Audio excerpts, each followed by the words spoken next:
अश्वनी जी, खैर मकदम है आपका। आप कश्मीर भी आए और अब आप यहाँ से दिल्ली भी जा रहे हैं डिलिमिटेशन कमीशन में। तो मुझे बताइए, आप किस नज़रिए से देखते हैं डिलिमिटेशन कमीशन में कश्मीरी पंडितों का भी रिजर्वेशन होना चाहिए?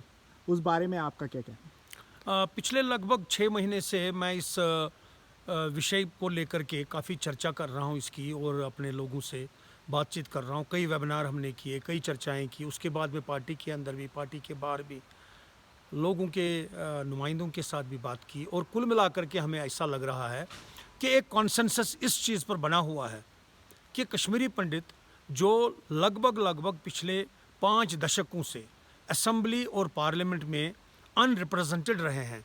पहले तो इसलिए रहे हैं क्योंकि जो कॉन्स्टिट्यूंसीज यहाँ पर निर्माण हुई थी उनमें गैरी मैंडरिंग हुई थी, यानी कॉन्स्टिट्यूंसीज को इस तरह से बनाया गया था जिसमें कश्मीरी पंडित जो कश्मीर में रहता था वो उसका वोट जो है वो बेअसर हो गया था।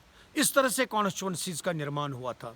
और उसके बाद में तो एक्सोडस हुआ, फोर्स एक्सोडस हुआ, और फिर पिछले 30 वर्षों में हम देख रहे हैं, 31 वर्षों में हम देख रहे हैं कि उनका किसी प्रकार से कोई रिप्रेजेंटेशन है नहीं।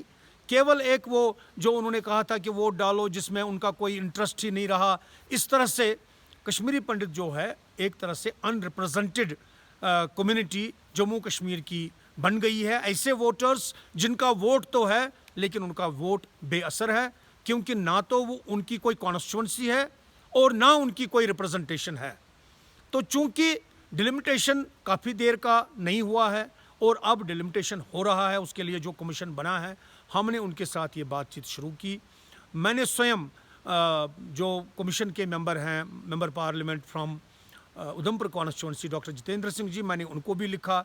18 फरवरी को उनकी बैठक भी थी, उस सिलसिले में कमीशन के ऑनरेबल चेयरपर्सन को भी मैंने लिखा।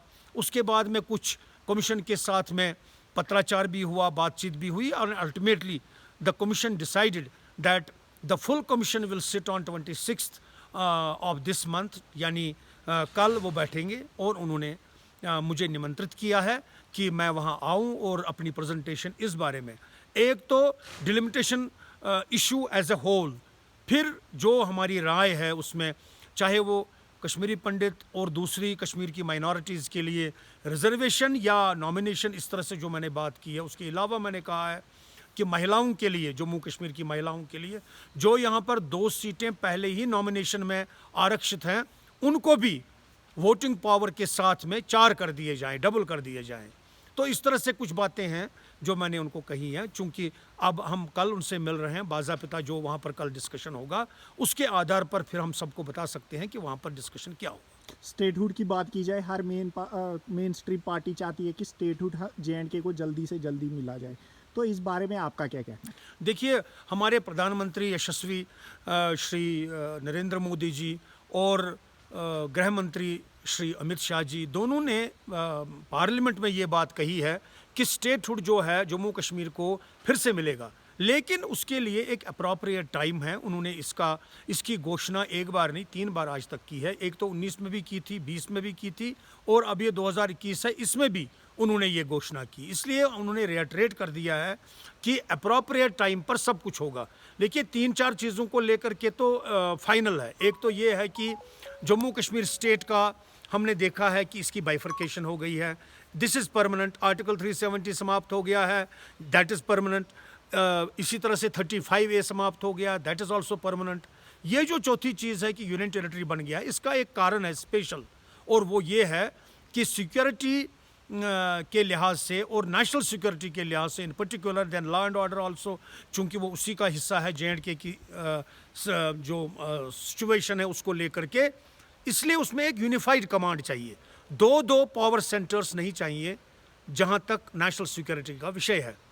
इसलिए वो यूनियन टेरिटरी का विषय उन्होंने सोचा कि ऐसा करना चाहिए। काफ़ी देर पहले हमने ये डिमांड उठाई थी, आज से 30 साल पहले, कि यूनियन टेरिटरी के माध्यम से जो है वो जम्मू कश्मीर में एक जिसे कहते हैं कि safe, secured and one command होगा, जिससे कि नेशनल सिक्योरिटी को लेकर के, टेररिज्म है, इंसर्जेंसी है, क्रॉस बॉर्डर फायरिंग है, या दूसरे लॉ एंड ऑर्डर सिचुएशन, जैसे हमने यहाँ पर देखा पत्थरबाजी बड़ी हो रही थी, और फिर पॉलिटिशियंस का टेरर ग्रुप्स के साथ में, या ऐसे लोग जो फाइनेंस करते थे उनके साथ में जो उनके रिलेशंस थे, उन सब को जैसे कि अब हम देख रहे हैं खुलासे हो रहे हैं, इन सब को ध्यान में रख करके कि एक यूनिफाइड कमांड होना चाहिए, इसलिए ये यूनियन टेरिटरी का निर्माण हुआ। आप कश्मीर आए हैं, कश्मीर एक टूरिज़्म का हब है और आज बहुत टूरिस्ट यहाँ पर कश्मीर में आ रहे हैं। आप देख लीजिएगा, आज टूलिप गार्डन का भी इनाग्रेशन हो गया, टूलिप गार्डन भी खुला। आप टूरिस्टों को क्या पैगाम देना चाहते देखिए, हैं? सबसे पहले तो मैं बड़ी खुशी महसूस कर रहा हूँ इस बात पर। मैं भी पहली बार आज टूलिप गार्डन गया, क्योंकि आज वहाँ पर उसका उद्घाटन भी था, आज से वो खुला। और वहाँ देख करके मुझे दो चीज़ों के लिए खुशी भी हुई, अचरज भी हुआ। एक तो ये कि वहाँ पर काफ़ी सारे लोग थे, लगभग जब मैं गया कोई 2-3 घंटे पहले की बात है, वहाँ पर कोई 10,000 के करीब लोग थे, और उनमें हर प्रकार के लोग थे जो मैंने वहाँ देखा। लोकल भी थे और उसके अलावा भी जो लोग थे वहाँ पर, बच्चे, बड़े उम्र के, लेडीज़, जेंट्स, हर तरह के लोग थे। और जो वहाँ पर वो गार्डन है, वो बाग है, वो सचमुच में जो दुनिया में सारे बाग कम से कम जो मैंने देखे हैं, चाहे वो यूरोप है, अमेरिका है, भारत है, या एशिया के बाकी जगहों हैं, it is comparable to any wonderful gardens of the world, any wonderful gardens of the world. It is for all practical purposes a heaven on earth, really. मैं तो इसको ये कहूँगा कि heaven in heaven ऐसा है। और दूसरी जो बात खुशी की भी है, अचरज की भी है, यहाँ पर इस समय इतने टूरिस्ट हैं, इसका मुझे भी अंदाज़ा नहीं था। मैं ये सोच रहा था यहाँ पर टूरिस्ट जो होंगे वो इक्का दुक्का होंगे। वहाँ पर मुझे ये पता लगा कि not less than 1 or 2,000 tourist were there, not less than 1 to 2,000 tourist were there. और बड़े खुशी खुशी वो कुछ तो गुजरात से हैं, कुछ तो महाराष्ट्र से हैं, कुछ बंगाल के हैं, कुछ झारखंड से। मैंने बात की उनके साथ में, और बहुत खुशी खुशी वो वहाँ पर घूम फिर रहे थे। हालातों में इस प्रकार का बदलाव आएगा, ये आज से 2 साल पहले शायद ही कोई सोचता था। ये एक पॉजिटिव डायरेक्शन में मामला जा रहा है, हम मानते हैं। देखिए, अल्टीमेटली टूरिज़्म जो है वो जम्मू कश्मीर की रीढ़ की हड्डी है, चाहे वो रिलीजियस टूरिज़्म हो या चाहे वो इस प्रकार का दूसरा टूरिज़्म हो। हर प्रकार से जम्मू कश्मीर में जो अनकियर्ड एरियाज़ हैं या जो अनअटेंडेड एरियाज़ हैं, जिनमें पोटेंशियल है, उनको भी डेवलप किया जाना चाहिए। जैसे यही हमने देखा, ये टूलिप गार्डन, ये पहले नहीं था यहाँ पर, लेकिन इसको निर्माण किया गया। इसी प्रकार से और जगह, जैसे मैं आपको कहूँगा, जम्मू खिते में बनी एक एरिया है, भद्रवाह दूसरा एरिया है, इसी प्रकार से गुल गुलाबगढ़ का एरिया है, रियासी में कई एरिया है, या राजौरी पुंछ वाले एरिया हैं। इनको भी डेवलप करना है धीरे धीरे करके। और ये एक मैं कहता हूँ, it is a good omen today when I see thousands of people in that garden. भगवान करे, मेरी ईश्वर से प्रार्थना है कि जम्मू कश्मीर शांति की ओर बढ़े। ये जो छोटे छोटे कदम हमने लिए हैं पिछले 2-3 साल में, यही कदम जो हैं हमें अल्टीमेटली वहाँ ले जाएं जिसकी हम कामना करते हैं, अपेक्षा करते हैं और ईश्वर से प्रार्थना करते हैं। एक आखिरी क्वेश्चन, कश्मीरी पंडितों की वापसी के लिए आप क्या देख रहे हैं? अभी कश्मीरी पंडितों की वापसी का समय आया नहीं है, वो समय अभी नहीं है जब मैं ये कहूँ कि उनकी वापसी का समय है। उसके लिए 2-3 प्रिल्यूड्स हैं। पहले वो, एक तो ये डिलिमिटेशन है, ये बड़ा इंपॉर्टेंट प्रिल्यूड है।